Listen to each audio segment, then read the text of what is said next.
Here on the Colour of Country Life Flow FM, we're catching up with adjunct professor at the University of Queensland, Stephen Wilson. Stephen, we saw the Premier of South Australia, Peter Malinauskas, on the 7:30 report at the beginning of December, walking back some comments he'd made about nuclear. Welcome to Flow, Stephen, and what do you make of those comments?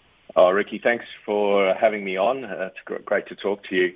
Yeah, I saw the interview last night on 7:30 report with the South Australian Premier. It did look like he was, as you say, he was sort of walking back maybe some earlier comments or quotes. But actually, and he said, he basically delivered the party line, let's say, which is nuclear is too expensive. But the thing that I thought was interesting was the example that he gave to back that up. And he gave the example of the big Hinkley Point C nuclear plant that's under construction in the UK and how much that is costing. So that's a large, gigawatt class, 1,000 megawatt size reactors. And no one thinks that we're going to build those in Australia, I don't think. I don't know anyone who's sort of for or against nuclear who's like very strongly saying that that's the kind of reactor we need to build. And so I just think it's interesting to note that. Yeah, absolutely. I do also suppose that there is, for the United Kingdom, as they are sort of post-Brexit and also with a Russian Vladimir Putin pretty dominant in the energy and military space there, they probably need to look a little bit more at very much big solutions to their energy security than, say, Australia does. Well, yeah, the UK is a very different place than Australia. It's a much more compact place. It's a larger economy. It's a larger power system. They have experience, from years past in building reactors. And as you say, gas security of supply is a real issue in Europe and also to an extent in the UK. And so having nuclear power plants definitely gives them a hedge against gas prices and gas security of supply issues. And when you say they're larger in the sense of demand, I imagine, on energy, whereas Australia's a larger geographical one. We have a lot more transmission losses. Yeah, that's right. So the population is 2.5 times or something Australia's population. And so the power system is naturally bigger than our power system. But as you say, so we've got a smaller economy, a smaller population, but we're very thinly spread. Thinly spread like Vegemite, Ricky. Well, it depends who's spreading it, Stephen. Yeah. Well, I noticed that Tanya Plibersek, the Environment Minister, in response to Peter Malinauskas, South Australian Premier's initial comments that he supported having a nuclear conversation off the back of rolling out nuclear-powered submarines in South Australia, she said, some people seem to be talking about small reactors in every suburb. She at least, even though that's a bit of a wild jab at the nuclear debate, she at least is on her radar that small reactors is what people are actually talking about for Australia. Yeah, I think everyone has at least heard now that there's a technology type called small modular reactors. A few years ago, probably no one had ever heard of it, but I think now most people have heard of it. And the Premier's comments really just reflect what millions of people are thinking, which is, well, if this technology is safe to put in the back of a submarine for propulsion, with our sailors, our submariners sleeping in the vessel not very far from the reactor, then surely it's also safe to put these things on land and use them for power generation.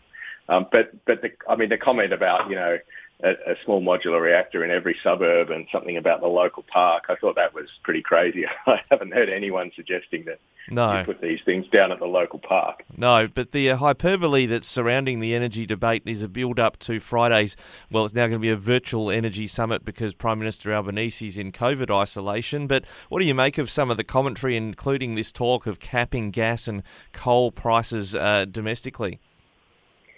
Well, the one thing that I think that's clear that I think everyone pretty much agrees on is that we are in a fairly serious crisis. We probably haven't felt the worst of it yet because there's always time lags in how the prices from international markets and wholesale prices, ripple through to the retail markets. So there's still quite a bit of pain coming down the line for us. And I think what we're looking at is the result of some bad policy choices. There's a lot of blaming of the Ukraine war going on, and that is clearly a factor, but I don't think it's the only factor.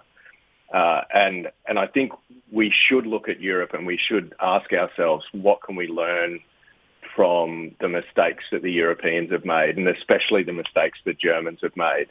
Because it's not like these problems just popped up in February this year. I mean, what we're looking at in Europe in terms of energy policy is the result of 20 years of blunders. And the three big blunders that the Germans made is, number one, naive over-reliance on wind and solar. Number two, neglecting the importance of gas security of supply. And number three, rejecting nuclear energy. And the temptation in Australia, Ricky, is to think that, Germany's far away, it's different, it's not relevant to us. But if you look at the energy policy settings in Australia, and again, these date back through governments of both political parties, you can see the same big three mistakes that the Germans have been making for 20 years being made in Australia. And when on that third point you make about nuclear, I noticed that the European Union recently reclassified nuclear as being, in effect, green when it comes to the concerns about climate change being a zero carbon situation, one where you, if you want to decarbonise, it's the direction to go. So even Germany, I think, are considering either stopping mothballing nuclear or going back in that direction, aren't they? Well, even Greta Thunberg stood up and said, let's not close the last three nuclear plants in Germany. Oh, wow. We've got to find that quote. Yeah, it was pretty interesting. So they made in Germany, there was always a minority slice of the body politic that was opposed to nuclear energy. And what happened was, after the events of Fukushima, they seized the moment and demanded the closure of their whole reactor fleet, which Angela Merkel agreed to. And so they closed about half their fleet sort of very quickly, and then the remaining half of their fleet was to come offline by the end of 2022. And then this is like sort of perfect storm timing. Suddenly they now realise they need that capacity. They shouldn't have closed any of it, in my view, if they're trying to reduce emissions. So I think there's come a realisation in Brussels and around the EU member states that if you want to reduce CO2 emissions, or if you want to get anywhere near a zero-emission electricity system, let alone whole energy system, let alone the whole economy, there's no way you can do that without nuclear power.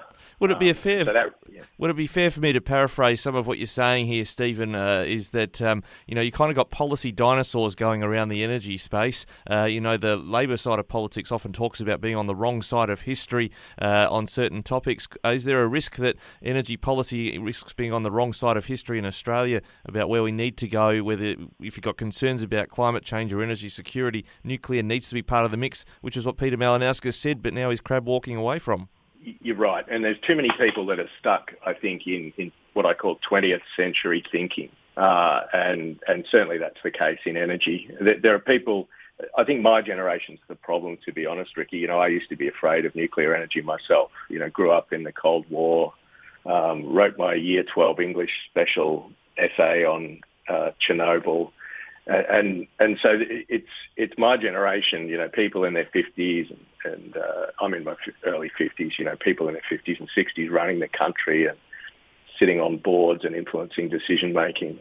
And there's a lot of this sort of residual fear that dates from the Cold War, and people haven't perhaps stood back and looked at the facts and the data and the evidence and what we're trying to achieve. And if what we're trying to achieve is reliable electricity supply that's reasonably affordable and internationally competitive in a robust system, and by the way, with no CO2 emissions, then nuclear energy is the only technology class that can actually tick all those boxes. Yep, it's a good point. Stephen Wilson, adjunct professor at University of Queensland. The irony's not lost on me that it may be not a cold war but a hot war with Russia that has actually changed the debate. Thanks so much for joining us today on Flow. Thank you very much, Ricky.